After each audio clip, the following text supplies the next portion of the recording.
We're live. Right, We're actually live. okay. Right, welcome to episode 2 of Chatting Tunes. We're joined today by Jamie Stimpson and Dom Rampello, the owners of Unit 9 and MK. They're here to, come chat a bit with us and talk about what's been going on, talk about how they started, all of that good stuff. So, Hey. how you guys doing? You all right? Yeah, we're good. We're, apart from the obvious living through a pandemic stuff, it's, we're all right. We're trying to keep busy, Yeah, keep out of trouble, keep the venue moving, and I'm sure we'll talk about that in a bit. But yeah, no, I'm all right. I'm positive, so that's good. wicked. Jamie, you all right over there? I'm all right. All I'm holed all up in your right. I'm at bedroom? home. Bit sheepish. I know. Do you know? This is like the last 10 months of our lives. Like, it is what it is. It is Yeah. what it is. Tell me But we'll about talk it. about that one later. Yeah. Right, so well, we'll start where it all started, I guess. So, how did you guys meet? I think we'll start off with that. Do you know what? Going I'm going to straight take in. it back a little bit further. Jamie knows I like to chat a lot. So what I'm going to do, I'm going to say my background. My background is actually Go on. music. So before running or even thinking about a music venue, my background has always been music. So I played the classical guitar quite young, and I played that all throughout sort of my teenage years. I went to university, studied classical music, and yeah, when I finished, it wasn't for me. Like, I decided that actually, playing the classical guitar at any professional level wasn't Mhm. wasn't going to happen. So Yeah. so I started to work at record labels. So I worked at a company called Pinnacle Entertainment, which at the time was like a big distributor of records. And I was really fortunate. They were working with bands like Oasis and Blur and Bjork, and it was just it was absolutely huge. And I stayed there for a couple of years, and it wasn't until I moved from there 2 years later. I worked for a company called Pickwick, and Mhm. they were a distributor, but I started a record label for them. Very fortunately, the boss I had there at the time, a chap called Ray Hartley, was a really understanding sort of guy, and I had a few ideas, and I said to him, "Look, mate, I think we should be starting a distribution division. You got the space, I've got a few ideas." Anyway, long story short is, fortunately, my distribution division within 3 months of started, was turning over more than Pickwick. It was really great timing. It was really good. Wow. And Jesus. again, just moving forward, we got into UK hip hop music at that time. So it was a little bit before the curve of like, the major labels signing artists. But I was really fortunate to work with artists like Wretch 32, Lethal Bizzle, Kano. And we ended up being like the stepping stone label for these guys to move on to what then became like a really massive urban, culture. Yeah. So anyway, That's awesome. moving on from there, I started my own business, started RGS Music off the back of that. And yeah, it just, Spotify happened, iTunes happened, the music business changed, and it was very different to do distribution. I was following a sort of a more of like an American model, which was like a marketing and distribution deal. But anyway, Mhm. the point is, the business evolved, and fast forward sort of, 10 years, I landed in this warehouse. And what the previous owner had done was created a recording studio in the middle of a warehouse, and he was doing kids recording studio parties called Pop Story, which obviously Jamie and I still do, rebranded to Unit 9 Kids, but we still do that because it's part of Awesome. Yeah. the legacy of what we've created. But a venue was never part of the plan. So basically, the question was, and I've sort of gone around the houses loads, how did we meet? We've known each other. Like, Jamie is an artist, and he'll tell you about that in a moment. So we've known each other because during the time of RGS, I was doing a lot of artist management, and Jamie and I always met at events, gigs, et cetera, et cetera. So we knew each other. We came together at this time. I mean, I can't even remember now, but it was pretty much an accident. I don't know. We came together, and we just started working together a bit more. And long story short is, one of Jamie's old friends and contacts, a guy called Joe, who runs Driven, wanted to do an event in our space, and we was like, okay, you'll learn this about us as this goes. We always say yeah, and then we try and work out the process of how we're going to do it. And the reality You is, have to understand, it was a warehouse. Yeah. Like, it was a warehouse. Always it was say a yes warehouse with first. a recording studio in the middle of it. Like, that's how it was laid out before. So In the way. we got licensing involved. So we got the appropriate licenses to do a venue. We then found out we had to put emergency exits in places that we didn't know existed, and we did all of that. And it was, I mean, I went away on holiday. That was the first event. I went to Norwich with a family or wherever we went, and Jamie was left to run the first event on his own. Like, you know, we didn't have a clue. And I believe up to an hour before the start of our first ever event, next door neighbours, the MK Steel, were literally lifting up the door for the entrance of the venue. Like, it was ridiculous. Jesus, actually... Basically, Dom left me in utter shit. Love doing that. you know, like a car garage where they have the big plastic things hanging down at the front. Just a massive... We had that. Like, like refrigeration, like things. Yes. Yeah. This was a real life working warehouse that we said, yeah, we'll host this event here with my old disco lights from when I DJed weddings. Like, honestly, it was the biggest. It's like the best mistake probably that's ever happened. But it was a mishmash. It was a complete mishmash. Sounds like the makings of a legal free party. Sounds just... Yeah, basically, that's how it started off. Yeah, that's the thing, Will. Like, the fact that we did it all legally meant that the venue could be born. Yeah. And I think this is where a lot of people go wrong. Like, they do a lot of free parties and stuff. And I know it's a different world to the legal world, but essentially, if these people did do it the legal way, they would be able to host these parties that they want to host in exactly the same way, but legally. And obviously, not under an underpass. It's a bit different. But yeah, we did it properly and we did it right. And even though looking back, I mean, we still talk about it now. Like, I don't know if you guys came to the venue when we only had 2 toilets for the whole venue, but it was... No, I came after. We had on one entrance, one exit, the same corridor that the 2 toilets were on. And it was just carnage. Like carnage. God, Jesus, because like the toilets there now are, you know, people when they're queuing in is obviously like at any venue you'll get a load of people on a night out. But like Jesus, like 2 toilets. Speaking of the toilets, the first time I went to Unit 9 was for Kings of the Rollers. And I remember I went into the toilets at the start of the night and I was like, oh damn, this place is lovely. Like, this is so nice for a rave. And then went back out, came back in at the end of the night. The door is like on the other side of the bathroom. Like, I remember. It'd been wrecked. I remember. And that was the first time our new toilets were ever used. Yeah, no, I remember. Someone told me. One of the barmaid guys. No, respect the venue, please. Christ. But anyway, coming back to your original point, that's how it all started. It was a complete accident. Someone wanted to do an event or host a show in our space, and we were like, you know what? Why not? And we did it. We blagged a studio spares sound system. Wasn't the best, but it was a 10K rig and it was loud and it did the job. And, you know, what we've done, you know, without going into like a huge amount of detail, is every time we've made some money is we've reinvested. So studio spares turned into another rig, which then turned into a tannoy rig, which then turned into an updated tannoy rig. And now we're into our 4th or 5th emergence of a sound system. But, you know, it's huge now. Maybe we can talk about our refurb, Jamie. How silly doing that before a pandemic, Good timing, to be fair. Good timing. Before we get to the refurb, Jamie, do you want to talk a little bit about how you came to this place?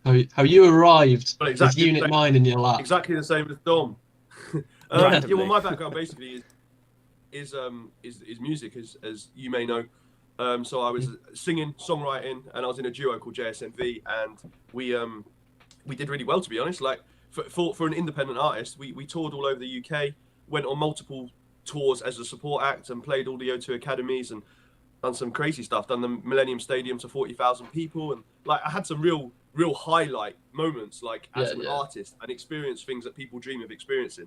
But the good thing about doing that was we did it all independently. So we did it as whether it was writing, recording, mixing, mastering, designing, graphics, artwork, publishing, distribute, everything. We did everything ourselves. All you. That experience taught me a lot when it comes to then the venue, because like me and Dom have always said, we like to think that we created the perfect venue, in the sense of it's not just about what it looks like, it's not just about that sort of stuff, it's about the experience as well. And we know what artists want, we know what DJs want, we know what staff want, we know what we want as running a venue, like what makes it easier. So that experience I had in music has always been a massive asset, I think, to all those kind of things. But yeah, so music was my background, and yeah, like Dom said, we met through the circuit when he was managing Bailey, and then yeah, like obviously an accident happened, like, and it was a good accident. But my other background is like education. I've got a real passion for like education, not necessarily the normal generic education system, because there's a lot to say about that, but actually like helping to access young people that could be vulnerable, which, you know, we can talk about this a bit later, but young people within the community that, you know, need that extra help and support, and we kind of use the arts to help develop them. So that's something I've got a passion for as well. So education and music together is, luckily, it's one of those things where people say to you, you know, you don't have to work another day if you love what you do. And that's basically the situation we were in 10 months ago. Yeah. Passion just keeping you going, you know? Yeah. Well, right now, I think, like, Dom is extremely positive anyway.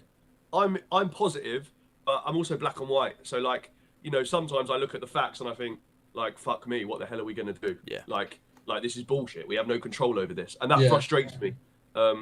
But together, like, we're more than average in terms of positivity, and we always find a way to make things happen and get through. Yeah. So, you guys probably couldn't even stop if you tried. And do more stuff. Chance, mate. You couldn't keep yourselves away from it. Yeah. That's the hardest part of this whole thing. Like because we physically, you can only do so much. You physically do so much. But like I said, we'll talk about that a bit later. But yeah, so music through the blood and education, I suppose, and bringing in like the community. So sick. Yeah, well, it sounds like you guys both, like, you coming together laid the perfect foundations to be able to create something as awesome as you have, and keep it going and get it even better, which 100%. We can talk about now, the refurb. Yes. So you know, I know you guys started this a while ago, just before the pandemic. Yeah.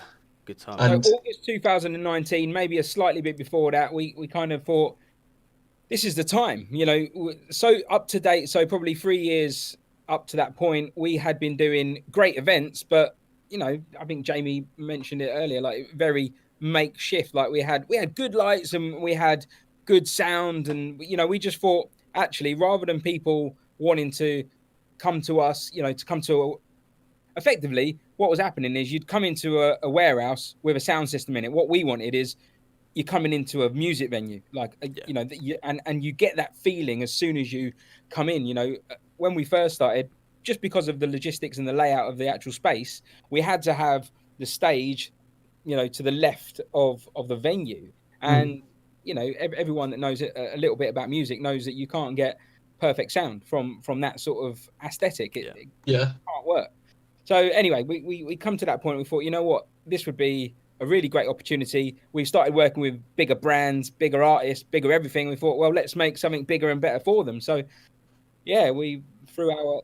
Well, the reality is, Dom came up with this crazy idea of flattening the studio. Yeah. And I was like, in my mind, there's a big building. Bearing in mind, a warehouse is a warehouse. The studio is a big building. It was a big space building. Like it was big. And in my mind, that's like knocking down a house and then having to rebuild a studio. But let alone rebuild a studio, we're basically reconstructing the whole building again. Yeah. And I was like what? Well, anyway, Dom got his way, and somehow the next thing I know, I'm standing in the venue, head to toe in dust, with a sledgehammer knocking down walls, thinking, what am I doing with my life? Like.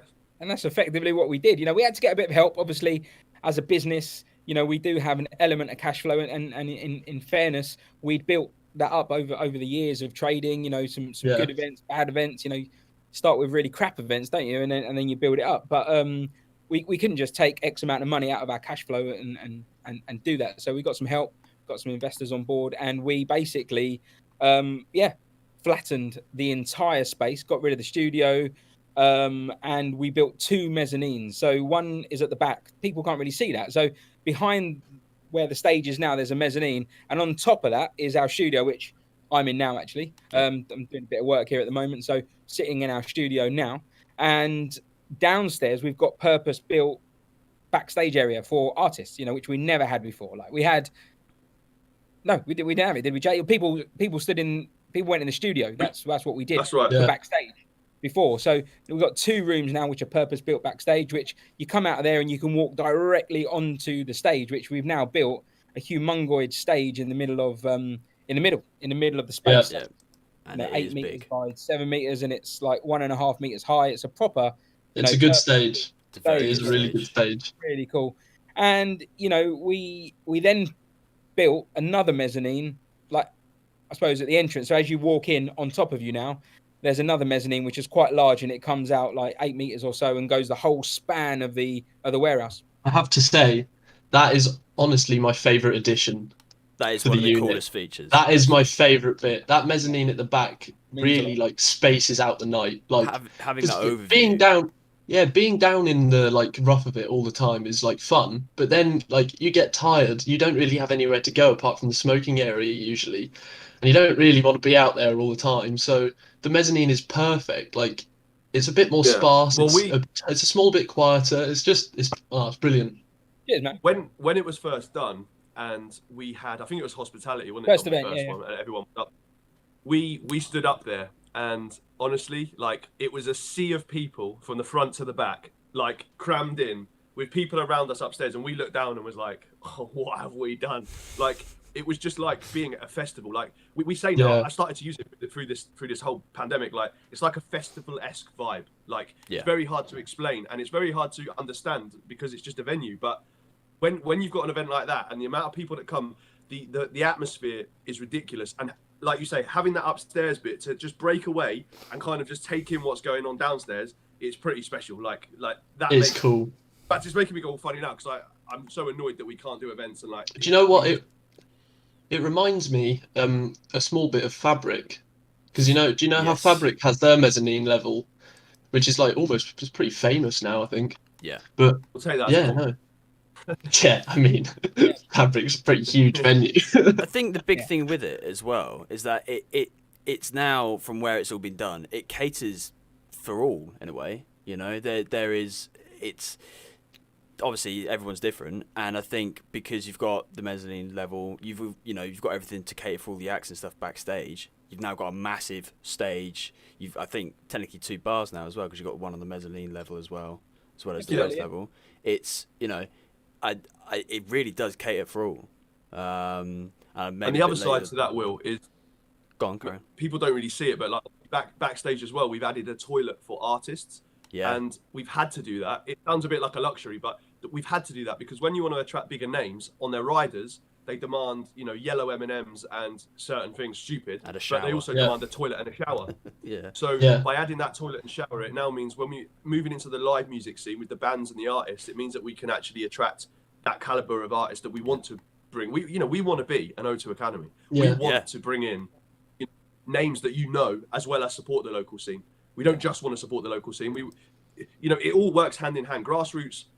We want grassroots to become the big names. That's the whole point of being, an artist and growing. But big names also need the grassroots because they need the local people. They need that local support as well going on tour. So we've kind of added that element as well, which makes a big difference.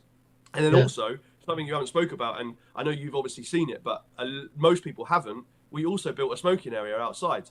Yeah. And that's something that nobody has seen yet, which offers undercover seating to keep you out of the wet, which is another thing. When we opened, we had no control of it. We're in the middle of an industrial estate, and we've managed to, with the help of our friends and builder friends, what's their company name? Give them a name drop, Dom. I always forget it. Dan and Kieran, Upright Office Solutions. Upright Offices, yeah. With their help, they've been amazing, and they've built this outdoor smoking area, which now offers obviously open air. So in the summer it's fine, but also undercover. So when it's peeing it down with rain, we can all keep dry with a new ticket box outside and everything. So that was all part of the plan. So as you say, experience-wise, inside you've got your main area, you've got your upstairs to escape with a second bar. You've now got undercover outside. Like we've tried to cater for everything, as you say, because coming from a blank canvas by accident, we didn't have that luxury. But it's only technically been 4 years, because if you take away the pandemic, in 4 years we've grown and grown and grown that much, and that was the whole point. And even now we're crazily talking about things that we want to put into the venue to make it even better, even though we're in no real position to do it. We're still I mean, we were talking the other day about LED screens and stuff. The cost of them is astronomical, but we have these goals and we have these aims, and we just want to keep making it better. We're not keep here powering forward. Yeah, we're here for the real. We're here for the real thing, man. We're like, we genuinely want to make this the place to go. And we feel like we're doing well. Like, and the pandemic, if we can get through this time, you know, surely we believe we'll only come out of it stronger, because oh, for sure. Hopefully nothing like this will ever happen again. Not in our lifetime, anyway. I have to say, a good word to describe Unit 9 and sort of the vibe it gives is authentic, I think. It's a very, very, grounded venue. I don't know, it was hard to explain, but you just get a very homely feeling there. I think you can tell it started from the bottom up as well, which I think is also, it's a nice kind of vibe to go in and see and know that you started in a warehouse, and from that you have built, if you walked to an O2 Academy in Oxford or something like that, you have built something that's seemed bigger than that in a warehouse in the middle of an industrial estate. We've had some real nice compliments from like artists and DJs have come and like, I don't know if you've ever been to some of the smaller O2 academies, but there's a lot of academies that have a main academy and then a number 2 or number 1 and number 2 and number 3. And our venue is the same, if not or bigger than most of the 2s and 3s or some of them that are out there. And we've had a lot of compliments in terms of, and this is where we were saying, for me being an artist and Dom going out on tour with artists, we know what artists want. And I've been to venues where there's no backstage. There's literally a cupboard with no heating, and we've thought about all that, because even though it's a luxury in that sense, it's not. It's a necessity when you want to be taken seriously in the music industry. Mm-hmm. So we've kind of taken all that into consideration, and like you say, it's authentic in the sense of we've literally just done it from like nothing. And the staff as well, innit, Dom? Like, we've kept all of our staff. You'll see the same faces. Security as well. We're very consistent. Security, there'll be the same faces. And I think from the fact that me and Dom also go to the events, like we're at the events, working the events, we're cleaning up the sick, annoying people that throw up. We're picking up the bins. We're cleaning the toilets at the end of the night, because that's the way it is. Like, that's what we have. We don't care. That's the whole point. And the venue owners, that brings that community people together. And I think, we at the end of the night, Dom, at 5 o'clock in the morning, how many people say to us, "Oh, let me help you sweep up. Let me help you." And we don't get that. We get that a lot. And it just shows that people have kind of bought into the whole ethos of what we've created, and that for us is a massive. We're really grateful, like, for the support that we get out there. Yeah. And I think the fact you're there is also showing the fact that you've not just bought it, put it all together, and just left it to do its own thing. You're actually there. Wish we could. That'd be nice, wouldn't it, Tom? I mean, go on a nice holiday every weekend, but like, the fact is, you're there and you're constantly putting the work in, and you're not just a set of owners that step back and let it do its thing. You're there constantly. You're nurturing almost a child, basically, growing it from the bottom to the top. And that's the hard part, isn't it, Dom? Letting go of certain areas. That's the hardest part. I mean, and one thing that the pandemic has taught us and me especially is diversification is key, and it's paramount to survival. You can't, having the venue is amazing, and like Jamie said, there's virtually, hopefully zero chance of something like this happening again in our lifetimes. If it does, then that'd suck. That'd suck. But living through it and actually working through it, there's been things that have come about that actually will see us add revenue streams to the business as a whole. So obviously, when venue comes back, of course, there's going to be like a massive push, because people will want to get out, but that's not going to last forever. It's not going to be like boom, boom, boom, boom, boom. It's got to be boom and then down, and then obviously the rise that we had and we anticipate going forward, in terms of like the growth of a music venue. The whole aim is to be a 7-day week venue, not just, at the moment, traditionally we're opened Fridays and Saturdays doing massive club night events. That's sort of how we've established our speciality and what people know us for. But the realities are, with the production that we've now put in place, we are able to offer live music events, which is one of the things that we're really passionate about and one thing that we really want to do. So you know, so the live music coming into the venue, you know, from Monday to, well, every day of the week. You know, we want to do live music and then convert it into a club night. That's what venues do, and that's what we want to do. You know, we're not a nightclub, and actually it riles me when people call me and call Unit 9 a nightclub, because we're not. It's in a live event space.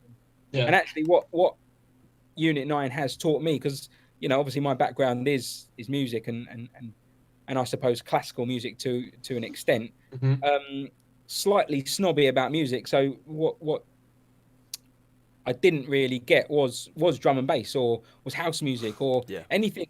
You know, I love music as a whole, but I didn't realize how much I love music, if that makes sense. So seeing the euphoria of a drum and bass crowd, hands in the air, lost in music, is exactly the same as someone who's lost in like an orchestral piece of music at the, you know, at the Royal Albert Hall, watching, you know, watching an orchestra. It's the same thing. You're lost in music, and music is the key here. So, you know, what Unit 9 has taught me is actually no one should be snobby about music at all, because it's everyone's personal preference, and anyone can like what they like and what they dislike. That's your opinion, and that's your choice. That's cool. Yeah. But don't judge anyone else on what they like, because when we sit there, like Jamie said, and we stand up at the top and we see everyone, whether it's a UK garage night, whether it's drum and bass, you know, we had the Commitments here, like that, the old band from the so cool, whatever, you know, whatever the music is, and as long as you're happy, you're enjoying yourself, and you're lost in that music, you're lost in that time and space, and whatever, that's what, you know, that's what we're doing here, and that's the magic thing about it. That's what it's all about. No, I agree with you completely on that. And on the back of what Dom just said as well, like, you know, there was so much when we first came into this, and we said that we were going to hold a drum and bass night. Everyone was like, "Oh no, you've got to be careful. You're going to get trouble. You're going to." Do you know what? These events, honestly, like, I'm the same as Dom. I was very like commercialized in the sense of I just went to normal clubs where you hear DJs playing commercial music, and they'll play a bit of drum and bass and house, but I never realized that there were like 10 forms of house music. 10. And when we started booking 10, house nights, let's have a house night. And then someone will say, "Can we come and put a house night on?" "Sorry, we've already got." "Yeah, but we're different. We do classic house." "Okay." "Oh wait, we do tropical house." And then we're like, what? Wow. And actually, there's a huge audience that follow each of those genres within house. Whereas from the outside, you probably just think, "Well, it's all house." You know, but these people, like, people really do have this passion. And like I was saying with the drum and bass, you know, when we first did it, the stigma that is against drum and bass is so wrong. Yeah. Like, I'll be completely honest with you. We've done a couple of commercial kind of nights. We get no trouble at a drum and bass night, but the commercial nights where you got people coming from all kinds of backgrounds and egos and stuff like that, that's where you get your problems. Yeah. So anyone out there that thinks that drum and bass is tacky or whatever they think, you're wrong. Like, I've never felt so much community when it comes to specific genres. So happy hardcore is another one. That is like world. I want to go to a happy hardcore night so badly. Yeah. You've bigged it up to me so much. It's incredible. I knew happy hardcore before Unit 9. There's an artist called Darren Styles. And, I know him. Yeah, well, he used to play like the O2, like he was huge, and we managed to get him at Unit 9 through this promoter called Haz, who have been amazing supporters of us from day one. And I'm telling you now, the effort that goes into these hardcore events is phenomenal. Like they dress up, they have the whistles, the paint, the glowing, the whole. I've never honestly in it, Dom. Like, do you remember when we did the first one? It's mad. It's a whole different ball game, that one. I tell you, it's incredible. But not just that. I mean, what is really interesting is that the hardcore scene is quite small. Actually, is quite small. So the promotion that goes into putting on an event of that caliber. So the promoter that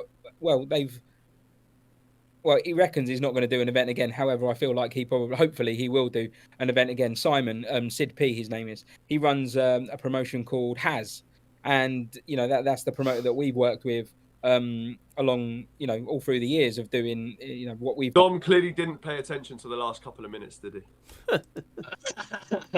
Did you mention Simon? Someone was distracted on WhatsApp. You didn't mention Sid P, did you? Well, we spoke about Sid. Anyway, whatever. Regardless, you know, the point is the effort that goes into promoting an event, like to sell out a hardcore event, it's not easy because the crowd is so small and it's sporadic. So what we found was, rather than a local crowd coming to Unit 9, it was all external. So people traveling into Milton Keynes to watch us, like Yarmouth, even from Europe, like Germany, whatever. It's really, yeah. Whew. Big. That is awesome, big, man. God, yeah, that's a music genre that's definitely just. I mean, But same like- for drum and bass. It involves so many people from so many different locations, and people go there to have a good time. Yeah. Like instead of And I you've guess got a to commercial night out. You've got to go. Like you just said, if you've never been to a happy hardcore night, you've got to go. Even if you don't like the music, I'm telling you, the atmosphere and the experience, you will enjoy your night. Like, you might not want to go every week because the music might not be your taste, but it's like going to when you go somewhere kind of out of chance and you really have a good time, but you didn't expect to, you will have a good time. Like, and for the experience.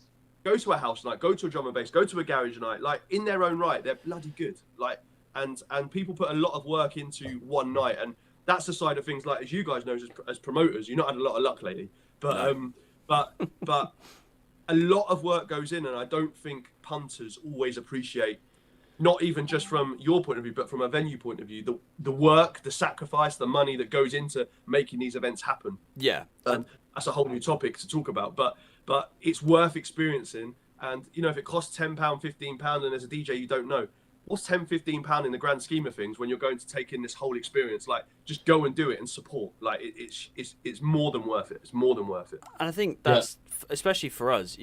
And any promoter out there, any brand. There's so much passion behind doing it that I think, to an extent, not everyone kind of sees, and I don't think everyone understands the actual sheer work and level of arrangement and stuff that goes on in the background to get an event going properly. People often they'll understand the commercial side of it. They'll understand, like, there's this artist who's working with an agent to book this thing, to do that, but they don't think about that these are all people who love it, love what they're doing to death, and would do it regardless of the money and the business side. They'd do it anyway, but it just so happens that this is the way it goes. And that's the side people don't realise. Like, people might do it for the love or whatever, but for us as a venue, it's yes, we love it, but we also have ridiculous amounts of bills to pay that people have no idea about. And You gotta love it in the right way. I think this pandemic has taught people a lot now, and they appreciate a lot more about the costs of things. But it's thousands and tens of thousands of hundreds of thousands of pounds. Like, it literally costs a lot. Like you said earlier about the toilets, we put brand new toilets in, which we worked really hard to invest into and do. We didn't just put new toilets in; we had to build physical new buildings within the building to make From toilets. scratch. Yeah. And on day one, someone comes and smashes them all down, and it's like, who has to pay for the repairs? We do. Like, there's a lot that goes into this that people don't see, which is very frustrating. But I must say, and Dom will agree, on the whole, I think we're very fortunate that people, I think what you said about being authentic and being approachable and being engaged with the audience, people have a really big respect for the venue. And they enjoy coming to Unit 9. And if there is a sign that someone's going to kick off or someone's got a bit of aggro, people tend to say to them, look, if you don't want to be here, just leave. They don't kick off because they respect the venue. And you were talking about having the same security. That helps as well, because if you've got people regularly going to your events, they'll know the security, so they can just quickly be like, oh yeah, this guy's doing a bit of something, and they'll know they can trust that particular person because they've seen them there before. It's a very community-based thing. It's good. Everyone has their opinion on security, and there will be situations that some people don't like when it comes to security because everyone always believes they're in the right. That's alcohol, and that's the way. Unfortunately, the way it is when we go out, we've all had them experiences. But one of the things that we are very strong on and have an opinion on, and me and Dom actually on nights get involved with situations that need to be de-escalated or whatever, because sometimes that also helps, because some people do see for knives and things like that. Yeah. And we had one female security, and the female security will warn the girls. There was about 11 girls in this queue, and it was raining and freezing cold. And I went up to this queue and I said, I'm so sorry that you got to wait, but we're obviously doing shit. And this girl said, I don't care getting cold and wet if it means I know I'm going into a venue where I'm safe. And that that I always remembered that, and it sticks with me. If anyone ever moans at me, I always remind myself, no, do you know what? It's irrelevant whether they're getting cold for an extra minute. Yeah. Like, we know that everyone in there, we've done our very best to make sure no one has a knife and no one has anything they shouldn't. And I think punters know that as well. So you come to Unit 9 knowing it's safe, knowing it's a nice environment, and knowing that the chances are you're not going to get any trouble. And that's, for us, that's a big. I don't know if you want to add anything to that, Dom, but it's part of what we are, isn't it? Absolutely, yeah. It's almost family run. Obviously, Jamie and I aren't physically blood related, but it's become that sort of venue. Like you say, when you've got staff that have stayed with you since day one. Like, I mentioned when Unit 9 first happened, the majority of the business was like the kids' parties. So we got staff that were running our kids' parties, came of age, and we put them into Unit 9 and started working behind the bar or wherever they worked within the venue, and are still here. That's staff retention of like 5-6 years. It's ridiculous. Like, venues, bars don't generally have that sort of staff retention, and that's because, one, our events are always different, so they're never having to listen to the same music week in and week out, that you would if you go to like a standard sort of nightclub, etc. But it's always different.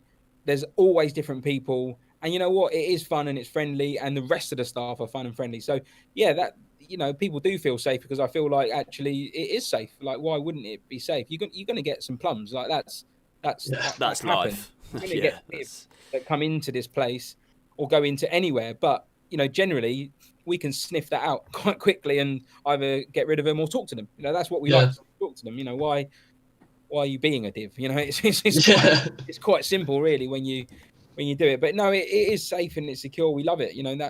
That shines through. Yeah. Again, authentic. Authentic is a good word for that. And got it. I think as well, what links on to that is the fact that because the majority, and if not majority, pretty much 95% of people that will go there on a night out go there because they love the venue, they love what's going on, and if something was to kick off, 9 times out of 10 they turn around to that person and they would potentially diffuse it themselves, because they want to be there for the music, they want to be there for the vibe, and they won't stand for it as much as you do. Absolutely. I've seen that happen a lot. Seen it a lot. We've seen groups of people where there's a little bit of aggro, someone's nudged someone by mistake, and I've seen people turn around and physically say, we don't want to lose Unit 9 as a venue. Yeah. If we give the authorities a reason to close Unit 9, we lose Unit 9. Yeah. And I've seen people physically say, like, if you don't want to be here, then just go, because we don't want to lose it. And that's when it hits us. And like, we'll often talk about these kind of things at the end of a night and then in the future. And like I say, I remember that one from a couple of years ago about that girl. And like, it sticks with you, because that it genuinely, like, that is what runs through us. And again, that's why it's good that me and Dom go to events. We feel like we can't not, because we feel like we do have that understanding of the way people work, and we're familiar with so many faces. Like, the amount of people that can ask us to get in for free because that they're friends now, like, we wouldn't be able to charge anyone. Like, because no more freebies. Ain't happening anymore. No, not anymore, anyway.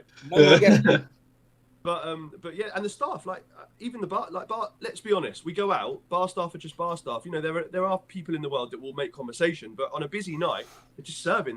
Well, a lot of our customers know our staff's name. Like, they'll remember each other, and it's a big thing, and we're really proud of that community. We hope after the pandemic, obviously circumstances for everybody have changed, so there's chances we may have lost staff, and that's just the way it is. But we're really confident, the way that we are as people, and the way we kind of manage people, and the way we make people feel like they're part of us. We're not here to boss them about. They're here to work with us to make the venue better, and that's the way we kind of treat everybody, whether it's staff, whether it's promoters, whether it's customers, security, or whatever it is. So I think that is the key here. Yeah, nice. I think going on from that as well, I think we'll probably talk about this in a minute. But the fact that you're saying that people talk to you and recognise who you are, is I think it also links into what else you guys do, which people may not know, but as well as obviously running the venue and having the events, you also do a fair bit of stuff on the side and around the venue as well, don't you? On the side. Well, I say on the side. I think I was alluding to this when I was kind of babbling on before, Will, in terms of we diversified through the pandemic, and I'll talk about that. But what we did prior to that, we had a really amazing outreach program. So we did like music traineeships for NEETs, which like not in education or training, so kids, young adults, sorry, that lost their way a little bit. School's not for them. Training's not for them. Something is not right where they can't get enthusiastic about learning or whatever it might be. So we've developed this training program here at Unit 9, and it is literally music, arts, and what we're doing is getting people to open up and talk and indeed use music to do that. It's very, very powerful. All in terms of raising self-esteem, confidence, stuff like that. It's an incredible process, and the success rate in terms of people going then back into education or finding work or just being motivated to get up in the morning is absolutely huge. We don't have the exact stats, but the data suggests that over 85% of people that come to one of our courses end up re-engaged, which is I think that is truly incredible. That is awesome. That's where it really is at. That's where the true value lies with all of this. 100%. Because that's the power of music, man. Yeah. That's literally I mean, my own personal experience was the same. I went through some rough times and music saved me, so I know all too well what you're talking about. Yeah. And the fact that music is tying everyone together as well, and you're literally giving everyone a chance to in a way better themselves by going down that route, and using it as a tool to help people. And I think doing it full stop is it's incredible. As well as doing the nights out, as well as having it as a music venue, you're also having it as a place for people to learn. And I think dabbing into all those different things is massive. And for sure, you are a stamp on Milton Keynes as not just a venue, but as a community as well, for sure. Well, we appreciate it, and that's our goal. We say, you've probably heard us maybe see it before, we like to call ourselves the people's venue, because in any business, people have to run the business, you have to have staff and whatever, but at the end of the day, there's a full circle here. It's customers, it's staff, it's everyone, as well as the community, and the community, we're all part of that one community, aren't we? So like Dom said, the courses give people, I mean, there's someone that came through the course, I'm not going to mention any names or anything, but came from a care background that now works for the council. And they've done full circle in terms of they are now supporting people that are in care, which is unheard of in terms of like someone, it's very rare to find someone that was in care, to have lots of other problems that come with that, to then land themselves a position within a government authority, now supporting other people that were in their position. And that's the sort of people, I'm not saying we did that, I'm not saying that was down to us, because there's a lot of other people involved in people's processes, but that's the sort of thing that happens. And there'll probably be people on this video commenting, I can't see the Facebook, but there will be people on there that we've known for 2-3 years now from our courses that still stay in touch, that still tell us what they're up to, their success stories, and they thank us for what we've done for them.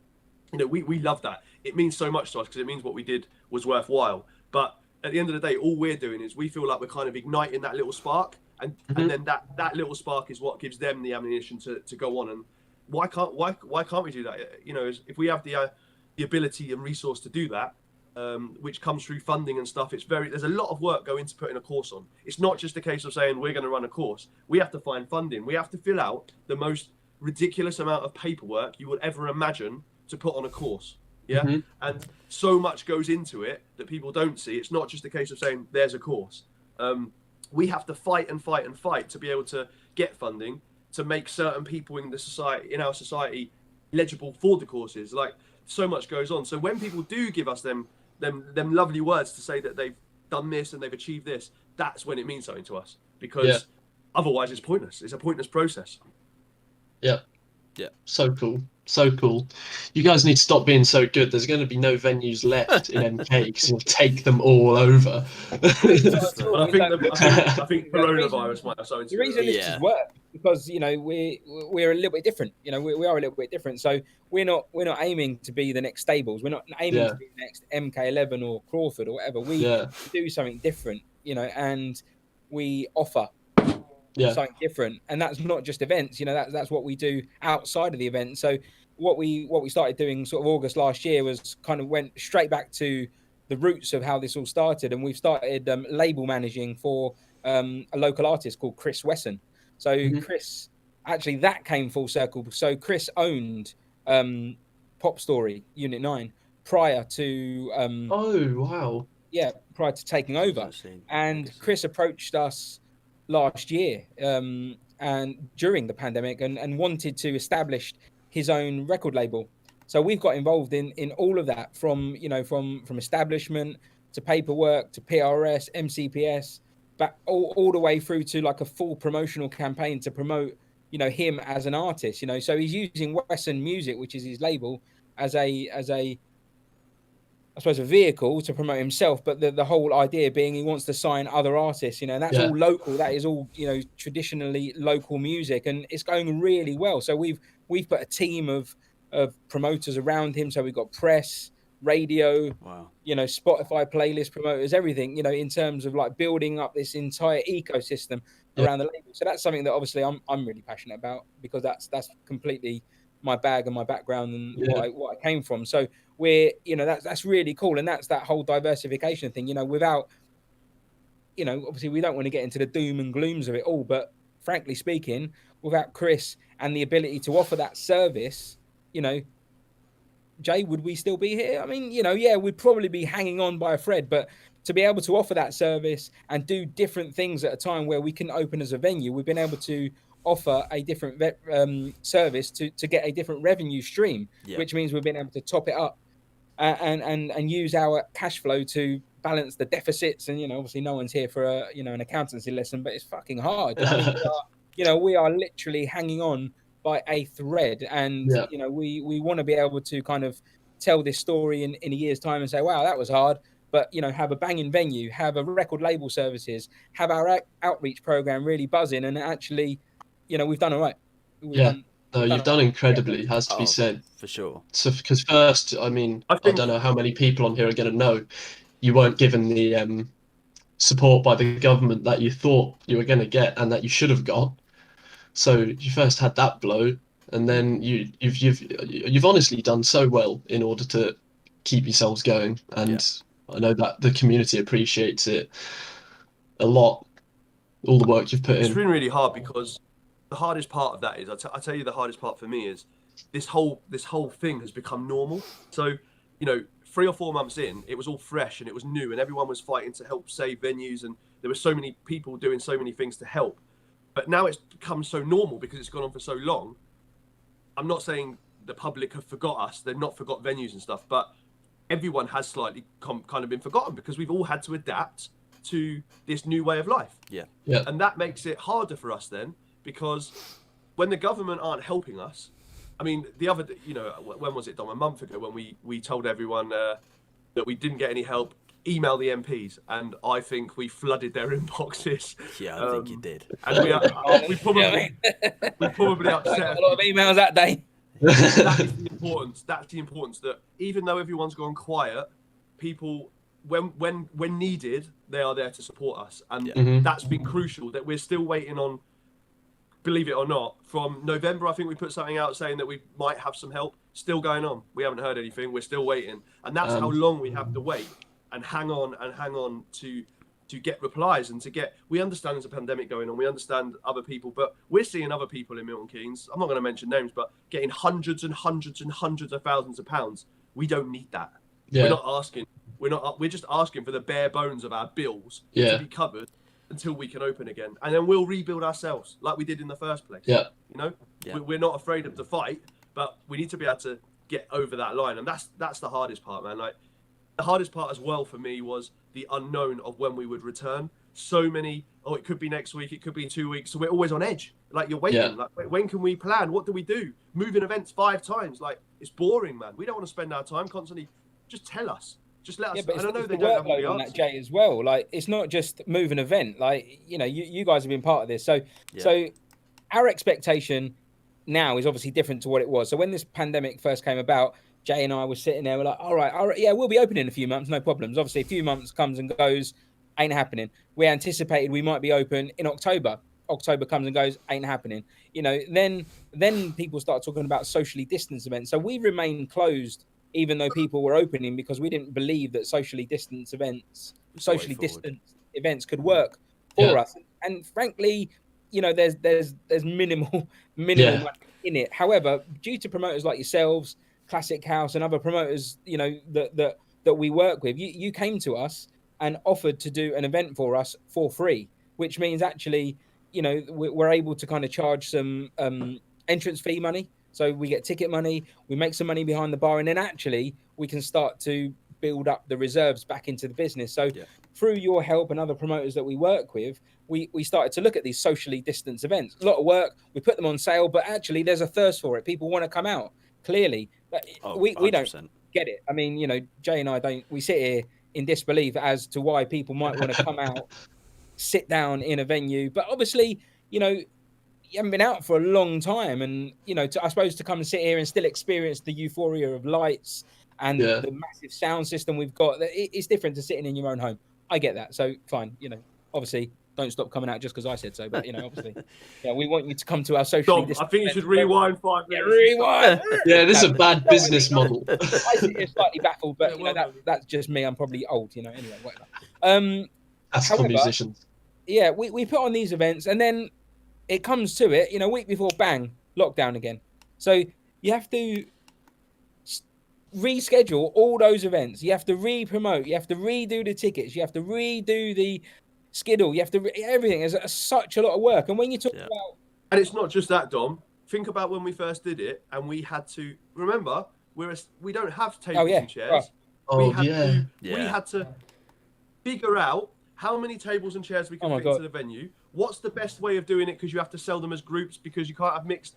Honestly, that week, it was probably weeks actually. And I think Dom got frustrated with me at one point, because I'm trying to, in my head, I'm like, we've got to do it right, because the council are going to turn up and slap fines everywhere if it's wrong. Yeah. So you're in fear of making mistakes with no guidance really, other than make sure there's gaps between you all. We're seeing other people online doing it and they're breaking rules quite clearly, which is frustrating, because we feel like when we open, we'll be the one that gets punished. Yeah. But we did everything. Luckily, a guy called Chris McAlinden managed to somehow obtain tables and chairs from an old pub and gave them to us as a venue. If he did not do that, we would not be able to do socially distanced event, because the cost of hiring tables and chairs, it just wouldn't even be possible. Massive, yeah. Throw another scenario in there. If we'd have hired them, we got put into lockdown. Who's paying the bill? Yeah. There's so many things. Stock. How much stock do you get for an event that might happen or might not happen? And if it does happen, how much of it can you reuse? Depending, because for instance, we did some events for families where you can get a bit of snacks and stuff like that. Yeah. How much? It's impossible to plan for an outcome we have no idea of. Well, you've never done it before, have you? So it's a completely brand new thing. We didn't want to do it. We don't want to. We don't want to sit down in the venue. We absolutely. I hate online. I hate this live streaming stuff. I hate the fact we've got to adapt to this bollocks. Like, it's wrong. We need to get back out there and experience what we've all been talking about for the last hour. Like, I hate it, but we have done it. But doing it doesn't help, because there are so many we can't plan now for events. We've got events that we've moved. Yeah. So you've got one with us planned. Yeah. When is it going to happen? That's the overall question. If it does happen, what's the new rules going to be? Yeah. Can the music be above a certain level? Can we have more people in the venue now, which means we need more tables and chairs? They'll only give us a week's notice. Yeah. It's endless, and that's one event. It's an endless list of problems that we've had to encounter constantly. And it's a very tiring process. Like, it's draining and boring and frustrating, and it just feels like a big waste of time when it isn't what we're all intending to get to in the goal, which is just to go out and have a good time. I mean, there's my personal little bit of coming through. I fucking hate it. Yeah. And 100%, like, you know, how many times if we had to go ahead and, you know, between me and you speak on a night and change the date again and again and again. Little things, isn't it? And and we change your post date. Dom changes it. He's got to change 20 of them. Yeah.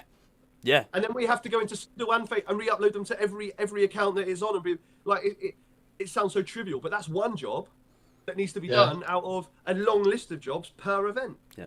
And then all of a sudden Boris says, yeah, well, we can't do that now. Or you can do it, but you're not allowed to have mixed households anymore. Yeah. It's just, I mean, it's hard. It's hard, man. It's really hard. Really. And that's what happened to us over Christmas. So we had the events planned. We couldn't do a certain amount of them because we went into the upward tier.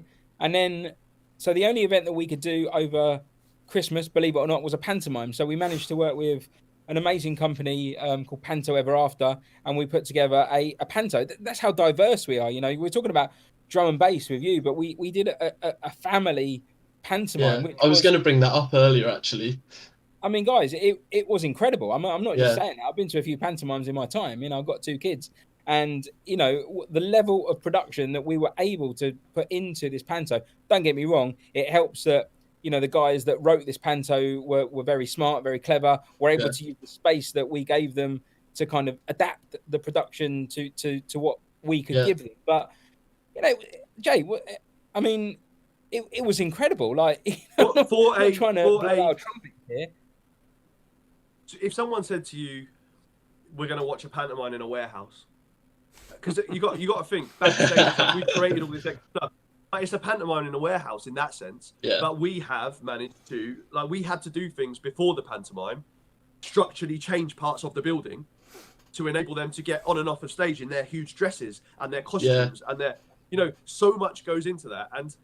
And the feedback we had was brilliant. Like, everyone, as far as I'm concerned, or the time that we were able to host the pantomime, enjoyed the pantomime. But Dom, you can tell them the next part, 'cause it makes me annoyed. Yeah, so that's how it goes. So, I mean, we spend hours like programming our lights. So you got to think, you know, we've got a light rig to, you know, for a live music venue, not for a panto. You go to a theatre and they're set up as a, you know, very differently to us. But we managed to, you know, so Leon that does all our front of house tech, lights, etc., spent hours programming like lights, cues for a panto, etc. And honestly, we completely smashed it. It was incredible. Did week 1, week 2, tier 4, bang, finished. Done. Sold out. Like, you know, we managed to and again, really don't know how we did this. We managed to fit 5 shows into the weekend, wasn't it? So we did 3 on the Saturday, 2 on the Sunday. No, 2 on the Saturday, 3 on the Sunday. And then we're going to do exactly the same the weekend after. And the saddest part of that was we're working with a local charity called Emily's Star that we're going to come, you know, for their families and watch the panto. It's going to be their Christmas, and you know, it didn't work out. And all because, well, we know why. But you know, the realities are all that work. And the other side to that is as well, when they announced the potential changes, obviously they first announced saying that the chances are, we weren't sure if we were going in tier 3 or tier 4. Tier 3 meant mixed households, I think. Tier 4 meant end of something like that, or single households, and then 4 was no, I can't remember anymore. However, I literally called every single person that had bought a ticket for an event for the December period. Every single customer that had bought a ticket, I personally picked up the phone to say to them, 1, are you coming? Do you intend to come? 2, are you a mixed household or a single household? Because we have to know that you're not going to break the rules, because it's on us and it's on you as, you know, as for fines and stuff. The process was unbelievable just to host a fucking show. Honestly. And that's the side of things people don't see. We're not just sitting here, like, twiddling our thumbs. Not just that, though. So on the side of, whilst that's going on, like Dom's saying about Chris and his band, Dom's been really busy with the band, doing all of that PR stuff and whatever. Then this comes up. You have to do all this as well. Like, we're not sitting here, but there's no income. Like, there's very small income into the business. There's so much, it's a mess. Like, the whole thing is a mess for venues. And we speak on behalf of us. You know, I don't know any other venues that probably do pantomimes and do courses and stuff. There are, but, you know, but spread out. They're not sitting doing nothing. They're struggling. Like, they are doing whatever they can to survive. Yeah. And we know people are dying. We know people have been affected in so many different ways, which is why we don't really come on social media and kind of preach the whole, oh, save us, save us. you know, we've done our bit as part of the campaign and whatever, but we appreciate everyone's situation is tough. Like, it's tough. Oh, yeah. But our ultimate goal is, one, we have to look after each other as humans. That's first and foremost. Mm-hmm. Two, we need to save the venue. Like, we need to make sure that we can come back from this. And we do whatever we can. But I mean, it's tough. It's really tough. Lots of ups, downs, lefts, rights. I've been down routes that I never thought I didn't even know existed. Like, and emotionally, you know, we've been really good throughout the whole thing. I've had a few days where I'm like, what is going on? And it makes you feel miserable as anything. Yeah. But we bounce back. You have to have them days, but you bounce back. But it's just hard. It's just very hard. And like I say, Dom said, we're hanging on a thread. Every now and then we come out of a little bit of a gold mine. When I shouldn't say gold, because it's not gold, it's like a bronze mine, whatever that is. But copper mine. You know, and it just gets us through the next month and then the next month, and you know, that's where we're at right now. So yeah, we're frustrated. We just want events to happen. February 22nd, we find out from Boris. Yes. The plan, the route, whether or not he gets it right. He told us that Christmas was going to happen, but he got that wrong, didn't he? So we'll find out. But yeah, we just need answers really, and that's all we can do is pray. And kind of going, just quickly say, like, going from that as well. What people don't also understand is that the stuff that you're doing as well, and trying to survive as a venue, you're also trying to make sure that basically you are here trying to carry on everything you did before the pandemic after, you know, because there's so many venues that have gone from this, you know, there's so many venues around the country that have just because they can't, you know, and you're doing everything. There are venues I was going to say, there's venues that have been around for like 40, 50 years that have literally gone in a flash. And this is the thing, you know, especially we're not in a massive city, really. I mean, we're in Milton Keynes is kind of a big place, but it's not a bustling, you know, it's not massive London. Business city. Milton Keynes is the hardest.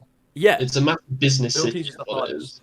Yeah, 100%. Yeah, and hard music. End of. No, there's no other city or town city like Milton Keynes when it comes to nightlife. This is the toughest place. Yeah, it's because it's so business based. Because it was a created city. Yeah, it was built to be a business hub, just like not a social hub. But we are creating. That's the thing. People like us.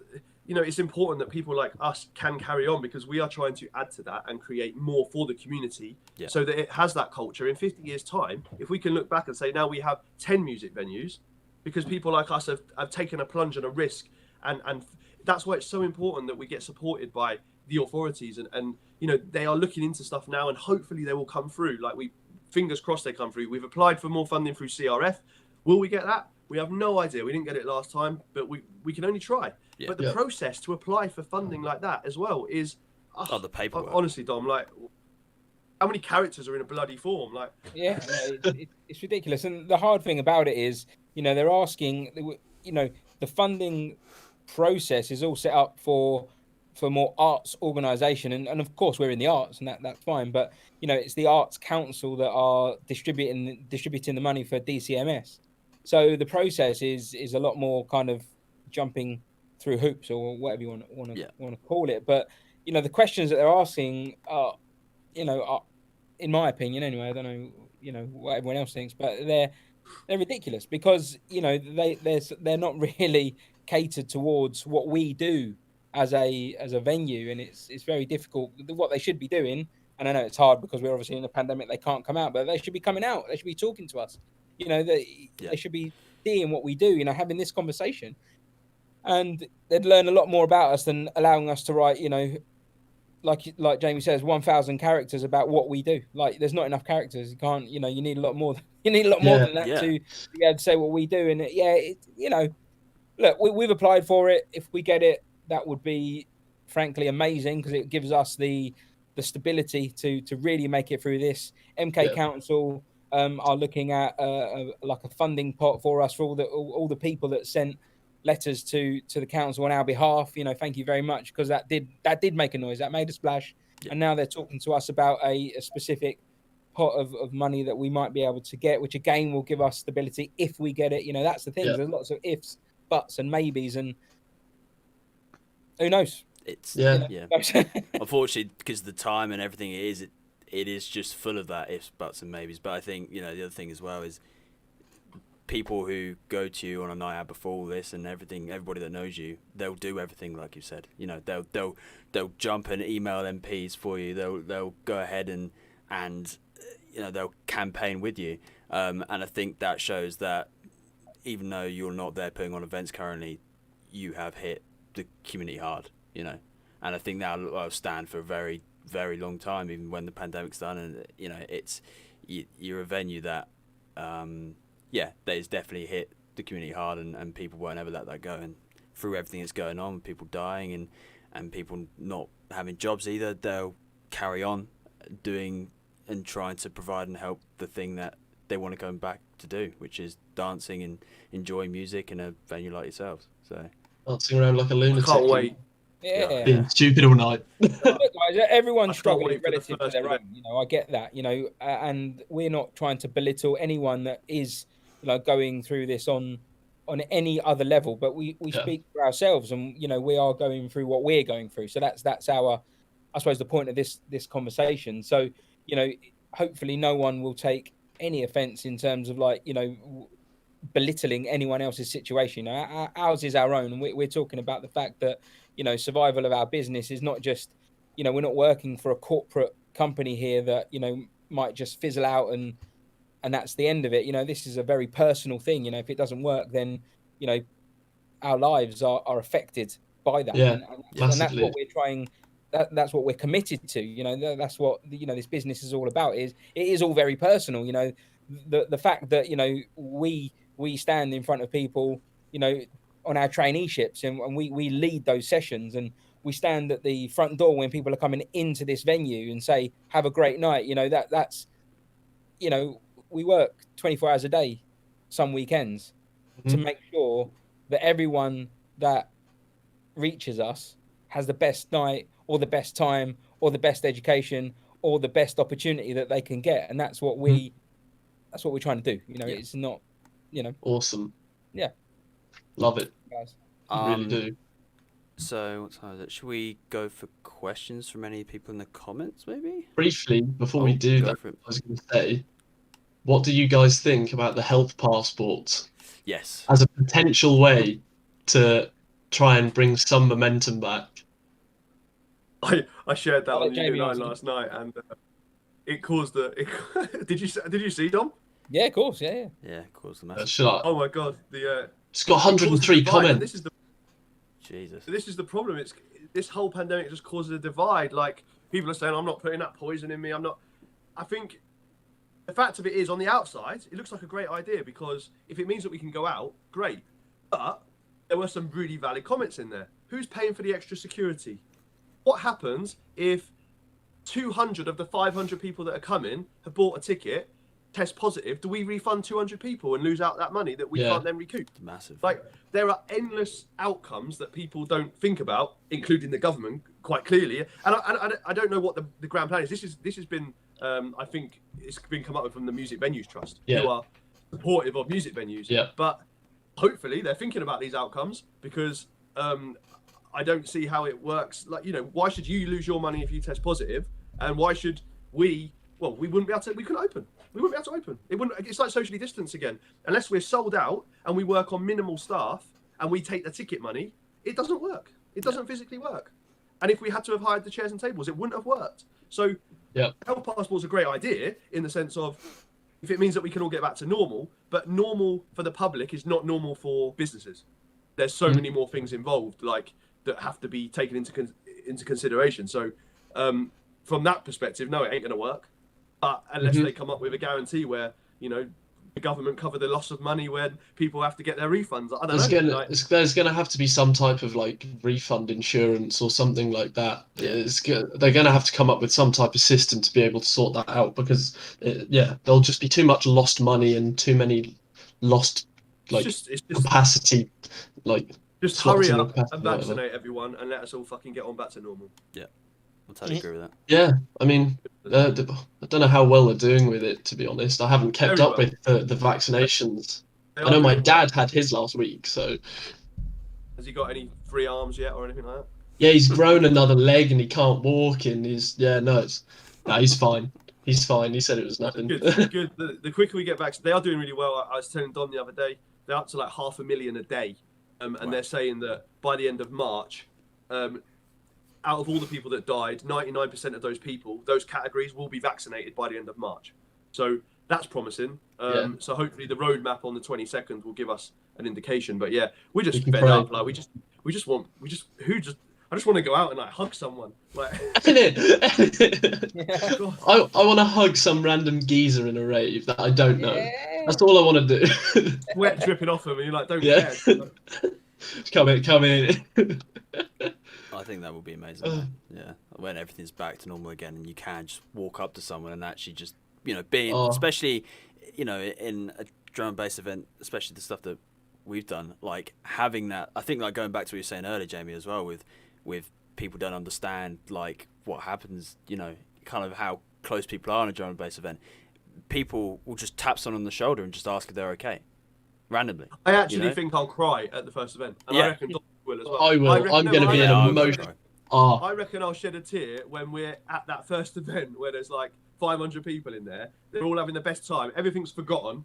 Yeah. And we just stand there and like, oh my god, what the fuck is this? Like, I'll be an emotional mess. I can tell you that. Yeah, it's going to be insane. I can't wait for that. I am looking forward to it. I honestly am. Me too. I think, we just got to stay positive, isn't it? That's all we can do. How are the comments, Will? I can't see them, but I'm having a look now. Quite a few. So, to everyone watching now, if you have any questions that post you'd like away. To ask, please post away. Actually, I do have one question that a friend asked me last night to ask you. What's your favourite Walker's crisp? Yes. It's a very important question, this. So, there you go. What's your favourite Walker's crisp? This is hard for us to answer. The only one. Prawn cocktail. Okay. You heard it here Fair first. Play. I don't eat crisps, but salt and vinegar. Fair play. Well, there you go. Tiller, now you know if you're listening. Cocktail, mate. The only one. I heard that they were trying to get rid of prawn cocktail at one point. Don't talk rubbish. They'll never get rid of it. The only flavour that they need in their arsenal. They've got a sausage roll one. Sorry, what? Greg's brand Walker's crisps. It's coming. We'll give it a few more minutes to see if there's any more questions for anyone. Ask away, people, in the comments. Go for it. Anything. Well, maybe not. Will, have you scrolled back and looked at any comments? Knowing Will, he probably hasn't. Yeah, I have. Charles, don't be like that. What, Charles? No, Andy was definitely just making sure we've asked the question about crisps, which is good. Did he make sure? He did. We have. Let's have a look. No, to be honest, there's actually loads of comments of people praising you guys, which I think is just that's nice. Thank you very much. I want to read some out, but I can't bring up the whole thing. It's not showing up properly. Come on. Stupid comments. Got one here. Sorry. Well, I'm going to read out some of the comments just for you guys, just because you can't see. But one here from Chris saying, simply a music fan with a crazy idea of hosting a show as a promoter, such a difficult time. These guys ran with my idea, and I'm dead excited to be working with Jamie and Dom on a show this year. Thank you, guys. So that's Chris. That's Chris McAlendon. So that's the guy that Jamie was talking about. So he's the chap that we're working with. Who donated the chairs to us, was able to get the chairs for us, which was incredible. An incredible thing for him to have done for us. And we're hosting, but he's promoting a Blue Tones show with us. So we're doing a live stream at the end of this month. So it's one of the first. We've done quite a few live streams now from the venue. Yeah. Yours included, which you kindly did for us as a fundraiser for Unit 9, which was really kind. Good. But this one is the first one that we're doing with a paid gateway. So people. Oh, wow. Blue Tones fans are getting involved. We've already sold like over 100 tickets now, which is great. So people are able to pay for the show. We're going to be hosting with full venue production, lights, sound, everything. And the great thing about it is you can't share the link. So you know, if we were to do it on Facebook or on YouTube or wherever the case may be, you know, you can go and share it with him, her, whoever you want to share it with. And, you know, the artist and the venue obviously lose revenue because of that. So we found a platform that we're really excited about. People can buy tickets, and within the platform, their one ticket will allow them to watch the stream for the amount they paid for it. So so that's going really well. And that's something that I think that, again, you know, I know that Jamie is very passionate about it not happening, but ultimately we're in that world and we live in that world now. So it is going to happen. So we're going to do more live streaming where people are paying for events online. And then we're going to do like hybrid events when we're able to come back. So people that cannot make it to Unit 9 to experience, you know, live music at its best when you're in the middle of a crowd and very euphoric, you can watch it at home, and you'll be able to do that, you know, as a paid guest of the venue, and then we'll do pay-per-view, etc. So it, you know, that's going to be something that has to happen and will happen throughout this. And we're just working on our streaming at the moment. You know, we've got equipment now, but we want to enhance that equipment and make it better and better. As we've done with the live venue, we want to make the streaming service like PRS is quality. Yeah, PRS is now sort of finally caught up with the whole streaming thing. Yeah. And Don't now talk artists about PRS. Don't worry about them. Oh god. All right. So I'm sure you know about the new charges that have come in for but they've actually stopped it.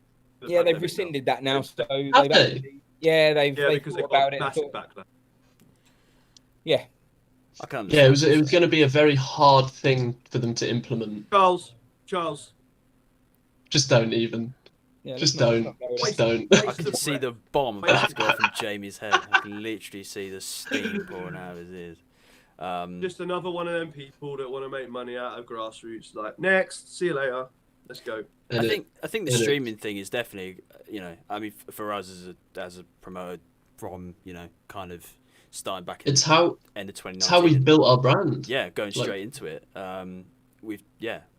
This is kind of one of the ways that we have to show our ways. So yeah, the idea of what Dom said, the hybrid stuff is, I'm excited about that side. So for instance, let's say Kings of the Rollers are playing and you can't come to the event, you can buy a ticket to watch it online, and you will get the proper sound through the desk. So if you have good speakers in your house, you'll hear proper sound. Yeah. And then obviously high quality video as well.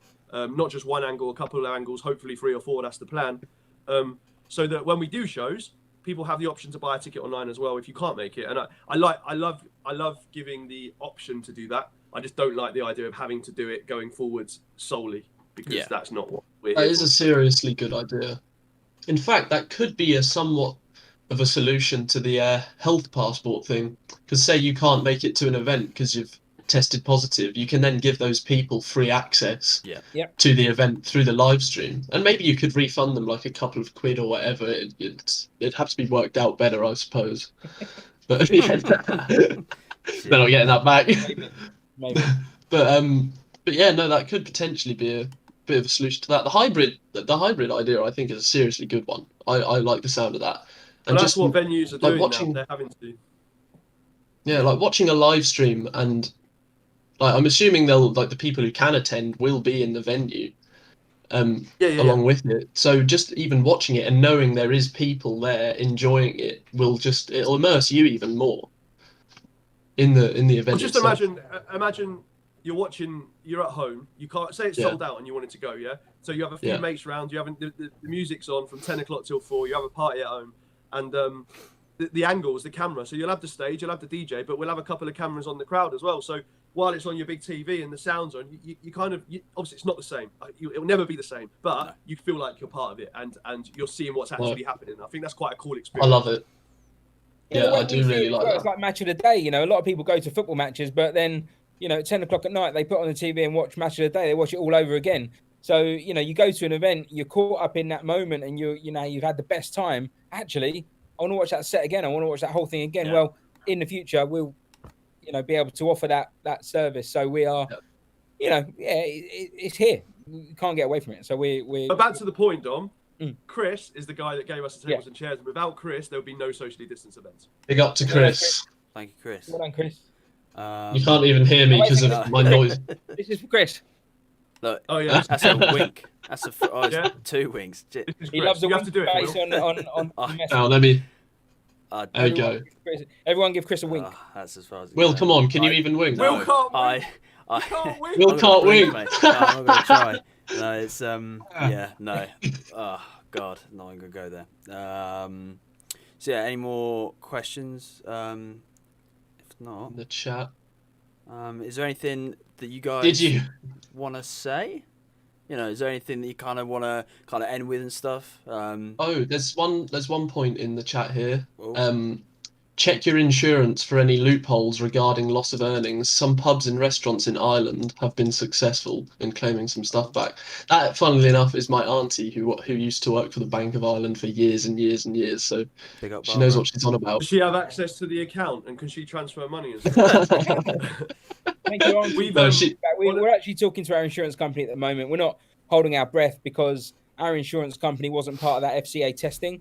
Right. But we are indeed looking at it and seeing if there's anything that that can be done. That's one of the angles that we're looking at the moment to see if there's any any potential claim that we can make there.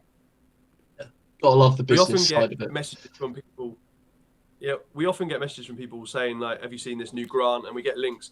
Honestly, we can assure you, we have phoned and emailed and contacted every person under the. So we appreciate you sending it. I'm not saying that because you never know, but we literally exhaust every avenue that is. I mean, I run the National Lottery, for example. Like we've gone everywhere to see where there's funding and National Lottery. we cannot physically do any more. Like in terms of speaking to people that give grants and stuff. So every option is being explored. For example, has been explored, always being explored.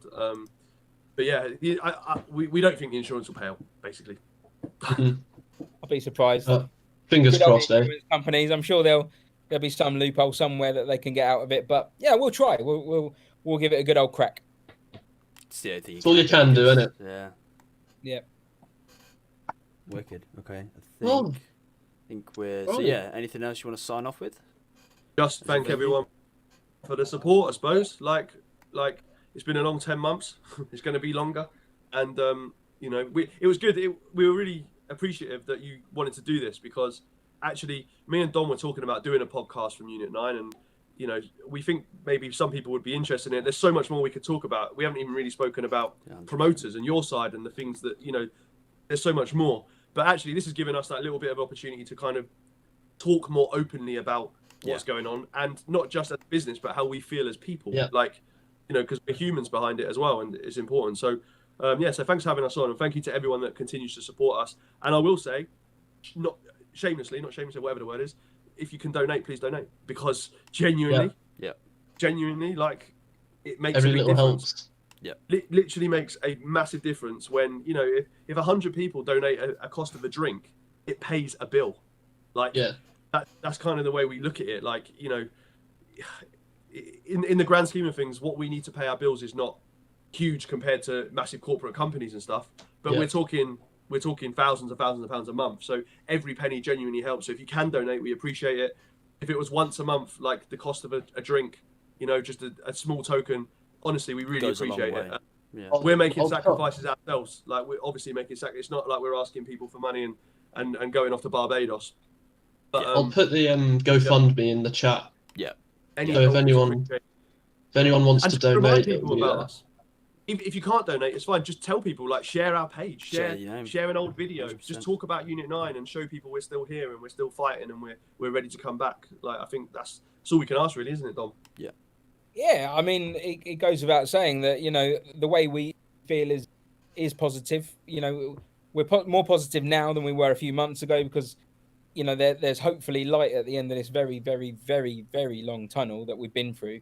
And, you know, if we've got this far, you know, the next step, you know, we'll get through it. You know, so we are thankful. You know, we're thankful for that. Yeah. We're thankful, you know, to ourselves for, you know, working as hard as we have worked to get through it. We're thankful for you guys for supporting us and all the other promoters that we work with. You know, thanks for having us here to be able to talk and babble on as we do. But you know, the reality is we are thankful. We are very, very thankful, and you know, we'll get to the other side, and you will all be able to come here and party hard. Yeah. Whilst we're on that topic, we have a lot to thank in you guys as well. You've supported us greatly through so many things. You've given us so much advice. It's ridiculous. You've supported us with soundproofing for our new studio, like so much stuff. So thank you. And it's secret. What studio? But you got a new studio. He mentioned it earlier anyway. But on a thing of that,